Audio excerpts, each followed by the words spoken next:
Drinking is a real issue. Listen to this. The initiative Talk It Out NC recently surveyed teenagers and their parents about underage drinking, and 65% of students say they tried alcohol during their middle school years. Now, Talk It Out says the most important thing you can do to protect your kids, talk to them. Anna Rivera joins us now, sharing one student's very personal story. Anna? Well, Anthony and Barbara, as parents, we are always trying to do the right thing, and we want the best outcome for our kids always. And sometimes doing the right thing means having some really tough conversations. Christian Villadsen is celebrating his sobriety, 1 year and 7 months. Sometimes you have to see somebody fall to get better. You know, sometimes somebody has to hit a bottom and face the hardships of life and able to realize how much it's worth and how much they can gain. And Christian reached rock bottom very early in his life.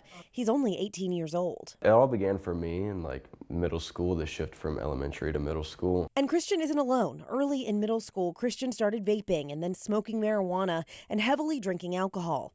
According to a new Talk It Out NC survey of North Carolina students and parents, almost 2/3 of students tried alcohol during their middle school years. In fact, 35% of students who tried alcohol say they did so by age 12. At that age, we didn't really expect that we needed to have conversations. Peter, like many other parents, waited to talk about alcohol and other substances with Christian. 51% of parents surveyed say they would wait until their child is 12 or older to talk to them about underage drinking. If you start conversations and have conversations with your kids every single day, how was your day? What's going on? And then listen, it's a lot easier to have the more difficult conversation. Fortunately, the Villadsens were able to eventually have those difficult conversations. Christian and Peter got the help the family needed to move forward in recovery. We're just thrilled that we can see him being on this better path. Parents just need to be open and communicative about that and the issues that arise when you start that young.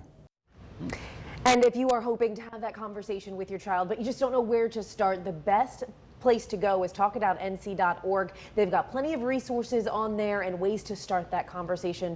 But the Villadsens, just so proud of them for coming forward and talking about this. I know this can be such a difficult conversation. Absolutely. And they said it's a part of their recovery as a family. And I would think maybe another step in the beginning is realizing that it can happen. I mean, who would think middle schoolers would be? And that's exactly what his dad said. He said, I didn't think I needed to even have this conversation. Yeah. And his son even told me, Christian said, you know, when I went into middle school, I thought to myself, I don't want to touch any of that stuff, but then I wanted so badly to fit in. Yeah.